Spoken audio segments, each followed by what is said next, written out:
fazendo um teste aqui sobre a utilização do YouTube como essa plataforma para futuros estudos, bate-papo com alunos, com pessoas interessadas, enfim, pessoas que realmente desejam conhecer um pouco mais sobre a palavra de Deus.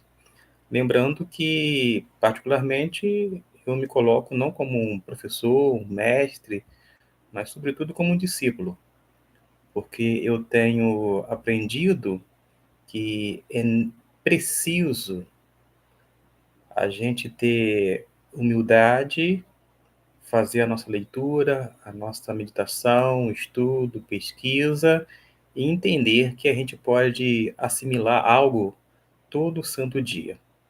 Eu quero trazer, então, nessa ocasião, como uma proposta, não apenas como um bate-papo, mas falar algo com relação à questão do céu, porque eu costumo dizer que muita gente acha que o céu é um lugar, como de fato é. O céu é tanto um estado quanto um lugar. Esta é a grande verdade quando a gente analisa bíblica e teologicamente. Mas muita gente acha que o céu é simplesmente um lugar de cantoria, como se a gente ficasse o tempo inteiro. Aliás, tempo não vai existir, porque o tempo ele só passa a existir por conta, né, da criação do universo, etc. e tal. Mas então, melhor dizendo, a pessoa pensa muitas vezes que vai ficar, vou dizer assim, na eternidade com Deus cantando todo aquele período, e não é bem assim. Eu queria tratar um pouquinho, então, falar algumas coisas sobre o céu, ou seja, essa relação que a gente precisa fazer com a Bíblia no tocante a essa nova realidade espiritual. E quando a gente fala sobre isto, a gente precisa, então, sempre se reportar aos céus. Aos céus, entendendo que a revelação vem do alto e a gente assimila de uma forma assim, mais tranquila. O que a gente pode falar sobre o céu? A gente tem alguns ensinos bíblicos no tocante a esta realidade, porque o céu não é algo fictício, pelo contrário. Nós vamos observar que os remidos vivem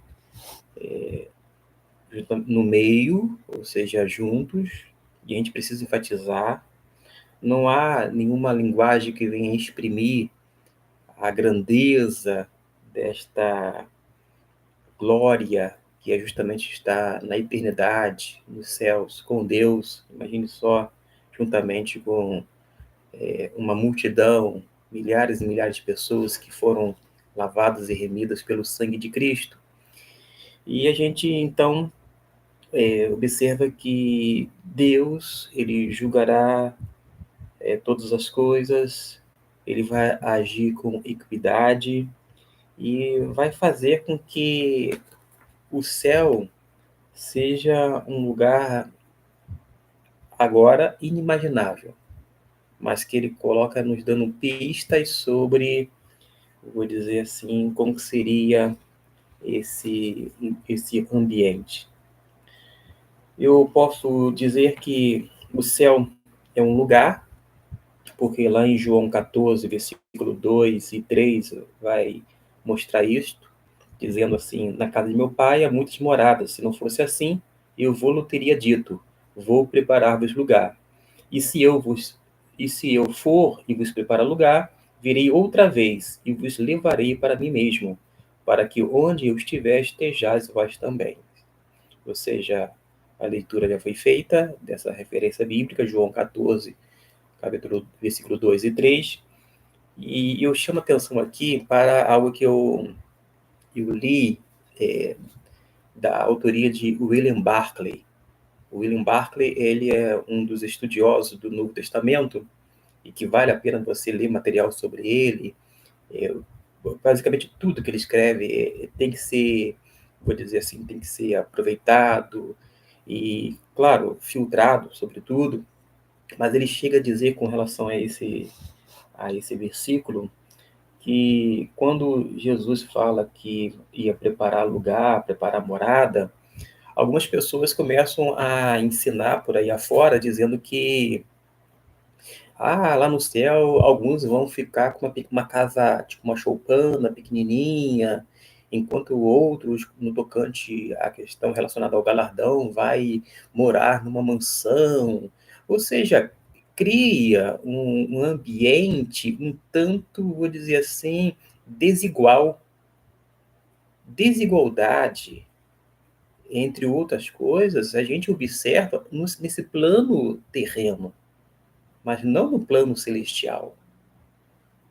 Tem equidade, tem igualdade, todos são um em Cristo Jesus. Aliás, todos foram remidos e lavados pelo sangue de Cristo Jesus.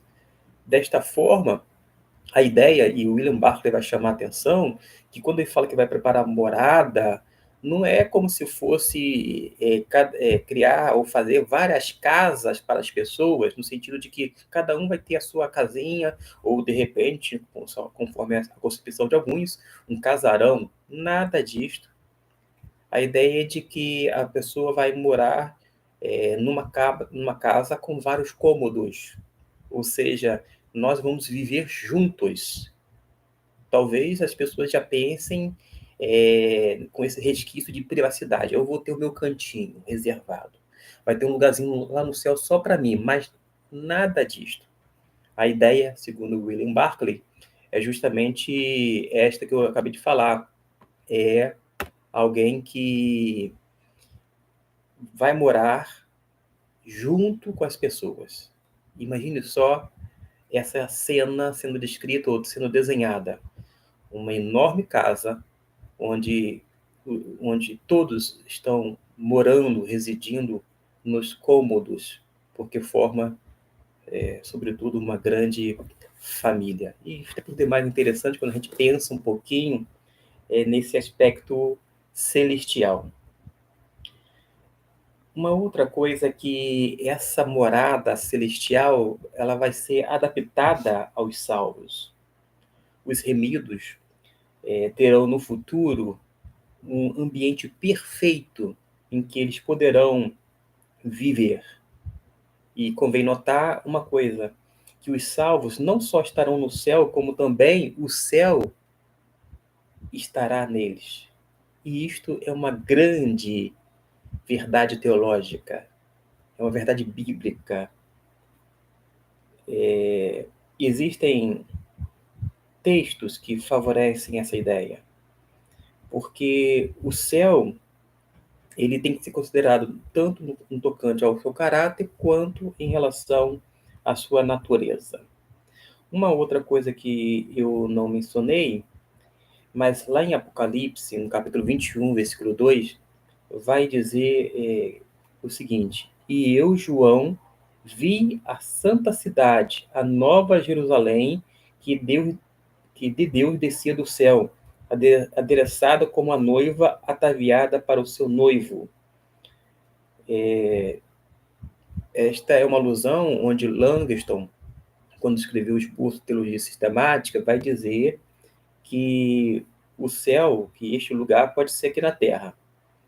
Ele cita esse versículo e ainda mais a Bíblia vai ensinar que Jesus vai voltar para este mundo, não tocante à questão milenar, mas o fato de descer do céu até a Terra. Claro que uma Terra, vou dizer assim, restaurada, adaptada para essa nova realidade, etc. E tal. Isso são algumas conjecturas, são algumas colocações, mas você observe que o Langston, mesmo sendo um estudioso, ele fala assim, que este lugar, uma alusão ao céu, pode ser aqui, por conta da visão de João, quando viu a Nova Jerusalém descer do céu. Desceu do céu, foi para onde? Pode ser que seja a terra, como nós conhecemos ou concebemos. Pode ser que seja outro lugar. Eu não vou fechar a questão, mas eu quero aqui mostrar a simplicidade de um discípulo de Jesus como Langston. E a gente precisa ser também humilde. O céu vai ser um lugar de descanso e é também um galardão. O fato de nós descansarmos e de não sofrer as agruras do pecado, etc. e tal, já é algo altamente positivo, gente. Há uma citação bíblica, e eu quero aqui apenas deixar a referência, que pode ensinar essa ideia de um lugar de descanso. A parábola dos 10 servos e das 10 minas vai mostrar isto. O Evangelho de Lucas, por exemplo, no capítulo 19, versículo 12 até o 27, vale a pena fazer a leitura, vai evidenciar também esta ideia. E no versículo 17 desse capítulo 19, fala assim: bem-estar, servo bom, porque no mínimo foste fiel, porque sobre 10 cidades terás autoridade. Uma outra coisa que eu quero agora avançar um pouquinho mais é dizer que o céu é também a realização de tudo quanto o crente almeja e é capaz de ser.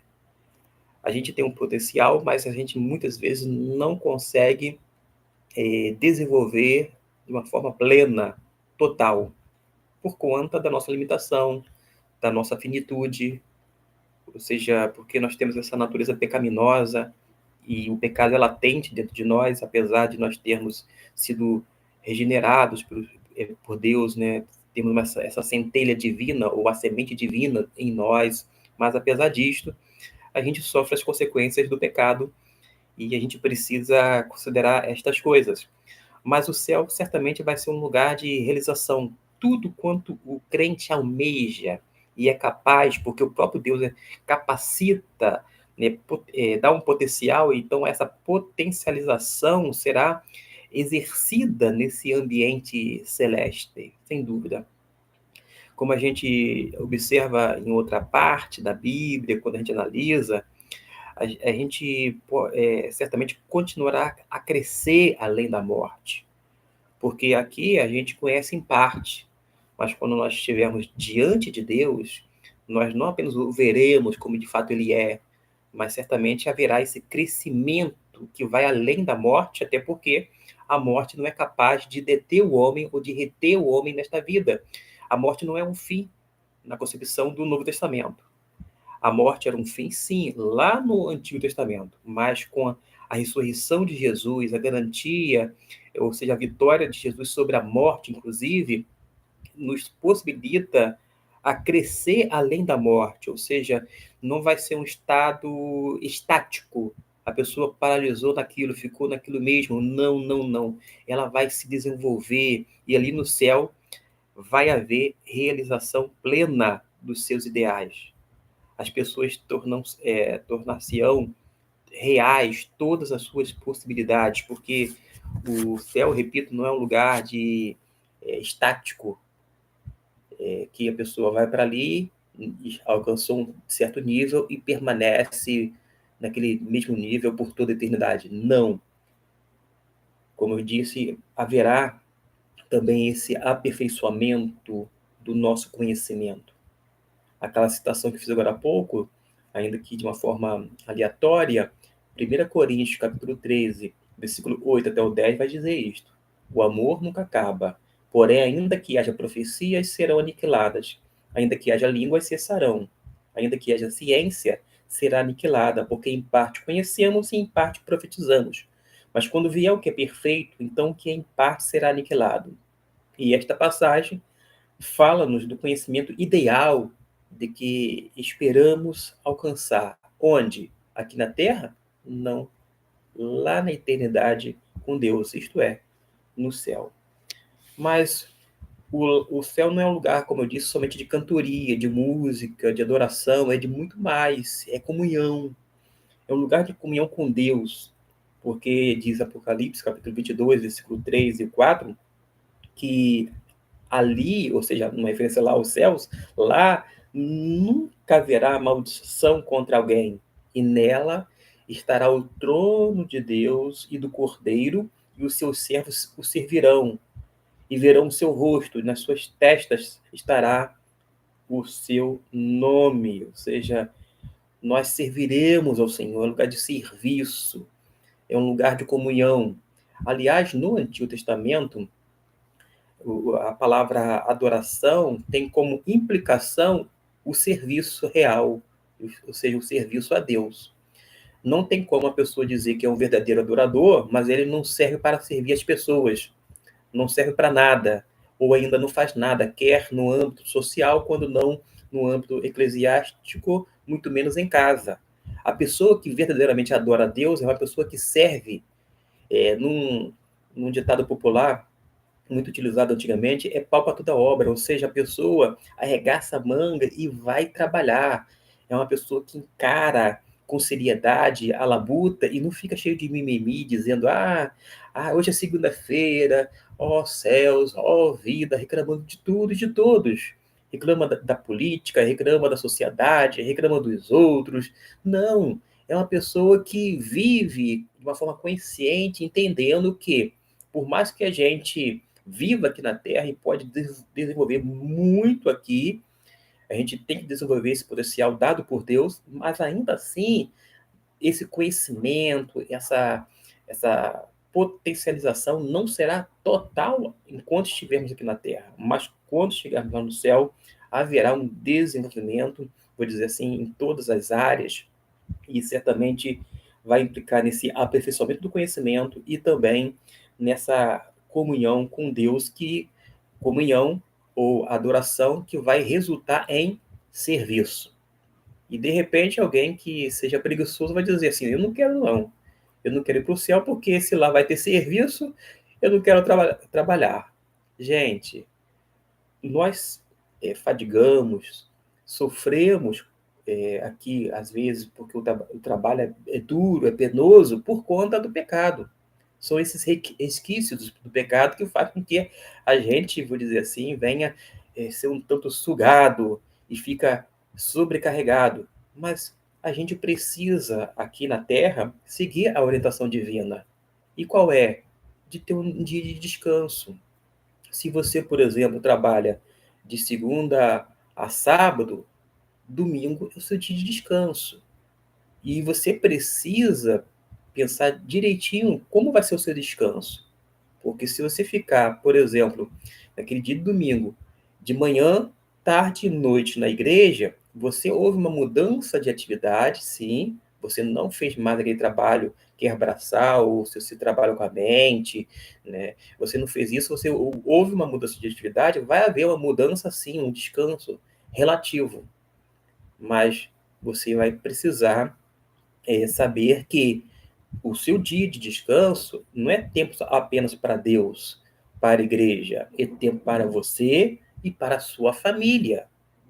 Então você vai ter que usar da sabedoria que pode ser dada por Deus se você não tiver, porque se você não tiver sabedoria, peça a Deus que Ele dará deliberadamente, ou seja, de uma forma liberal. Ele vai fazer com que você tome as decisões da sua vida, entendendo que por mais que a gente separe um dia para adorar o Senhor, como indo à igreja, interceder, estando em comunhão com os irmãos em Cristo, ainda assim, todos os dias são dia do Senhor. O dia do Senhor, como o domingo, é um dia especial, não é verdade? A gente coloca a melhor roupa, a gente toma um banho, fica cheiroso, vai para aquele lugar de adoração. Isso acontece com muitas pessoas, inclusive comigo. Desde pequeno, primeiro na minha adolescência, ia para a igreja era na zona rural, mas a melhor roupa eu colocava naquele dia. Então você observa que a gente pode, sim, perfeitamente fazer com que seja um dia agradável e não um dia de sobrecarga, porque você precisa descansar. Mas fecho aqui essa questão dizendo que você precisa conceber a ideia de que todos os dias são o dia do Senhor e existe naturalmente um dia que você pode separar ou reservar para adorar ao Senhor de uma maneira coletiva. Mas o céu também é um lugar onde vai haver perfeita adoração, vai haver culto. E diz assim em Apocalipse capítulo 21, versículo 22 e 23. E nela não vi templo, porque o seu templo é o Senhor, Deus Todo-Poderoso, e o Cordeiro. E a cidade não necessita de sol nem de lua para que nela resplandeçam, porque a glória de Deus a tem iluminado e o Cordeiro é a sua lâmpada.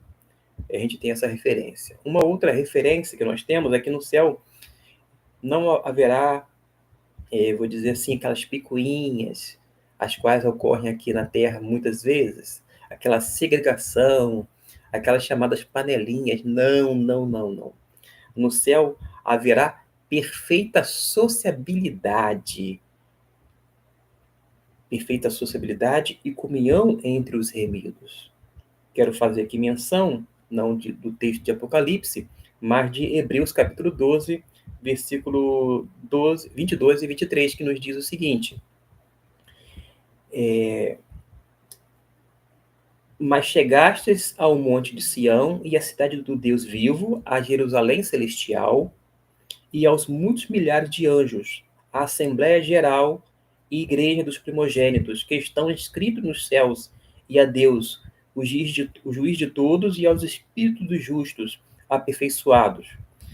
Então a gente mostra, esse texto mostra essa perfeita sociabilidade e comunhão entre os remidos.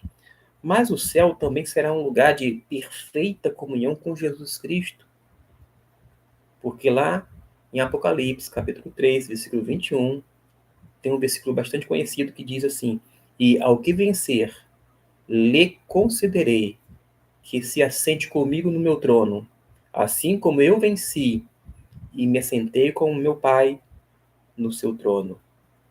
Vale a pena, então, a gente ampliar um pouquinho esse conhecimento. Foi um pouco mais de 20 minutos sobre essa realidade celestial. E a gente pode concluir, então, que no céu haverá crescimento, haverá desenvolvimento contínuo. O crente ele vai progredindo e desenvolvendo sempre as suas atividades, porque, como diz a Bíblia, havemos de conhecê-lo como também somos conhecidos. O apóstolo Paulo, ele vai dizer que ele se colocava de joelhos em oração para fazer um grande pedido a Deus a favor dos crentes. E este é o grande pedido: para que Cristo habite pela fé nos vossos corações, para que, estando arraigados e fundados em amor, possais perfeitamente compreender com todos os santos qual seja a largura e o comprimento e a altura e a profundidade, e conhecer o amor de Cristo, que excede todo o entendimento, para que sejais cheio de toda a plenitude de Deus. Os poderes pessoais são de tal natureza que se podem desenvolver até mesmo na eternidade. Mas não havemos e não devemos confundir este processo contínuo de pessoa com a perfeição de caráter. Porque mesmo quando os poderes pessoais tiverem chegado à plenitude de desenvolvimento, o caráter poderá progredir ainda muito mais. Que Deus nos abençoe você que vai ver ou assistir esse vídeo daqui a pouquinho, a partir do momento que eu colocar aqui na plataforma. Eu estou fazendo literalmente um teste. Então você está sendo uma cobaia, no bom sentido, entre aspas, porque eu estou fazendo então essa transmissão para ver como é que eu posso usar as ferramentas do YouTube, dessa plataforma, para alcançar as pessoas as quais estão aqui inscritas neste canal. Que Deus abençoe, é a minha oração, é o desejo do meu coração.